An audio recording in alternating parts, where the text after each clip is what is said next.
weli ma maqashay sheekada Colonel Harlan Sanders guuldarrooyin badan oo nolosha ah ayuu wajahay quus ayuu ka istaagay nolosha waxa uu ku sigtay in uu isdilo balse maanta hal abuurkii uu sameeyay ayaa ka shaqeeya in ka badan 130 dal oo caalamka ah waxa uu ahaa kan u weyn 3 caruur ah oo waalidkiisu dhaleen aabihii waxa uu geeriyooday isaga oo 5 jir ah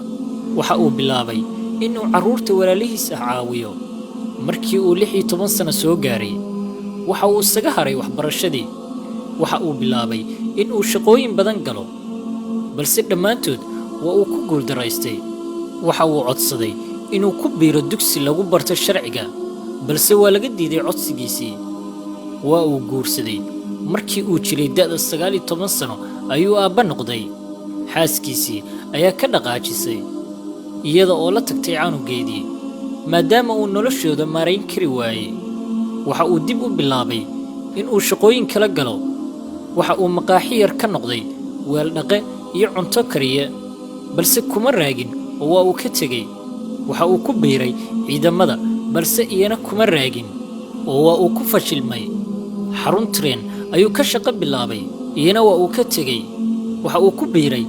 ganacsiga iyo iibgeynta balse shaqadaasna waa uu ku fashilmay markii uu noqday 65 sano jir ayuu ka fadhiistay shaqooyinkii isaga oo aan wax horumar nolosha ka gaarin dawladda ayaa siisay lacag $105 maadaama ay ku dhacday shaqo fadhiisin waxa uu ogaaday in dawladda ay lacagta u siisay in uu yahay qof aan noloshiisa maarayn karin waxa uu go'aansaday in uu isdilo maadaama uu nolosha ku guuldaraystay inta uunan isdilin ayuu bilaabay in uu buug ka qoro waxyaabihii uu qabtay intii uu noolaa isaga oo qoridda wada ayuu xasuustay inay jiraan shay uusan weli qaban balse uu aad ugu fiican yahay qabashadiisa kaasoo ah cunto karinta qaas ahaan digaaga waxa uu soo amaahday lacag yar oo $87 waxa uu soo iibsaday hilib digaag waa uu kariyay weliba si cajiib ah kadibna waxa uu bilaabay inuu magaaladii uu joogay iyo dariskii markaa u dhawaa uu albaab u garaaco guryahana uu ugu geeyo si looga iibsado maalintaas ayay guusha nolosha u bilaabatay hal abuurkiisa cusub ayaa gaaray meel walba oo magaalada ah shirkadiisa cusub waxa uu ugu magac daray Kentucky Fried Chicken KFC guud ahaan Mareykanka oo dhan ayuu ganacsigeeda iyo samaynta cuntooyinkeeda fudud uu ku baahay 88 sano markii uu jiray waxa uu ahaa bilyaneer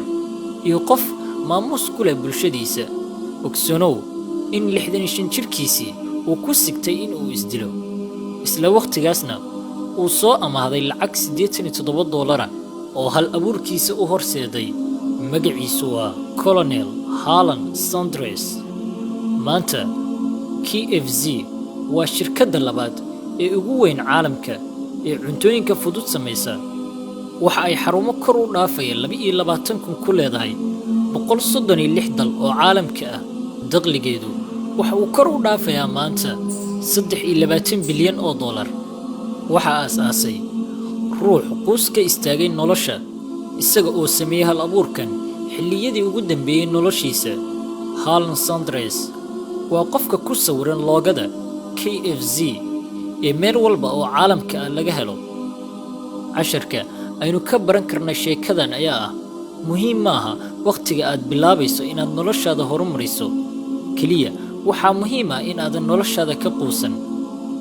oo aad isku day la timaadid sidoo kale waxa aynu ka baran karnaa in waxa aad jeceshahay ay ka fudud yihiin waxyaabaha kale ee aad markaas qabanayso ama aad adigu isleedahay waa fursad aad ku shaqaysan karto ama ku horumari karto kaliya qabo waxa aad jeceshahay hamigana u leedahay haddii aad ka heshay muuqaalkan la wadaag asxaabtaada waan kaaga mahad celinayaa daawashada muuqaalkan